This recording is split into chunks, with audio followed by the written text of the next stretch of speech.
মামা ভাবতেছি পড়ালেখা আর করবো না, পড়ালেখা ভাল লাগে না, ITS করবো। আইএলটিএস করে কি করবি? আমেরিকা তো ভিসা বন্ধ করে দিছে। আরে আমেরিকা বিশ্ব বন্ধ করে দিচ্ছে থেকে কি হয়েছে? কানাডা আছে না, আমি তো কানাডা যাবো, যাবি আমার সাথে? কানাডা গিয়ে লাভ নাই রে, মাল কামাইতে হইলে ইউরোপ যাইতে হইব। ইউরোপ যাইতে কয় লাখ টাকা লাগে জানিস? 20-25 লাখ টাকা। তুই জাপান যা, জাপান যাইতে মাত্র 10 লাখ টাকা লাগে। আমিও যাবো, তুই যাবি? আমার যাওয়ার প্ল্যান আছে। তাই নাকি?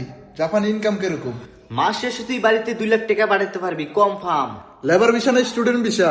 বিষয় তো পরের কথা, আগে জাপানি ভাষা শিখতে হইব, আর জাপানি ভাষা যে কঠিন। বন্ধু, তুই লেবার ভিসা যাইতে চাইলে দুবাই যা। আমার একটা বন্ধু মাস শেষে 50,000 টাকা পাঠায়।